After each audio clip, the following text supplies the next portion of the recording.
নার্ভের সমস্যা হেডলাইন দিয়ে পাশে লেখেন, বয়সের সাথে সাথে কমজোর হয়ে যায় স্নায়ু অর্থাৎ নার্ভের কার্যক্ষমতা। আমি যে লাইনগুলো বলছি সেটা আবার রিপিট করবো, ঠিক আছে? ফলে শরীরে বাসা বাঁধে স্নায়ু গঠিত নানান রোগ। বয়সের সাথে সাথে কমজোর হয় স্নায়ু অর্থাৎ নার্ভের কার্যক্ষমতা, ফলে শরীরে বাসা বাঁধে স্নায়ু গঠিত নানান রোগ।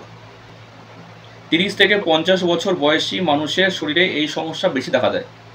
মানে যাদের নার্ভের সমস্যা হয়ে থাকে 30 থেকে 50 বছর বয়সী মানুষরা বেশি আক্রান্ত হয় এই নার্ভের সমস্যাতে। এবং এই নার্ভের সমস্যা হলে পরে কি কি সমস্যা আসতে পারে সেই কিছু পয়েন্ট লেখা আছে। যেমন 1 নম্বর হলো নিয়ন্ত্রণহীন চলাফেরা। মানে যারা নাকি হাঁটাচলা করে তাদের একটু হাঁটাচলার মধ্যে ডিসব্যালেন্স হবে, ঠিকমতো আমরা যেরকমভাবে স্ট্রংলি হাঁটতে পারি সেরকমভাবে কিন্তু নার্ভের সমস্যা থাকলে পরে হাঁটাচলাতে মেন অসুবিধা হবে। দ্বিতীয়ত হলো ডিপ্রেশন আসবে, মানে সবসময় একটা চিন্তা ভাব, মনে একটা আক্রান্ত ভাব, বাইরে চিল্লাহল্লা হচ্ছে তো মনে একটা যে মানে একটা ভয় কাজ করবে, সেটা হয়ে যাবে।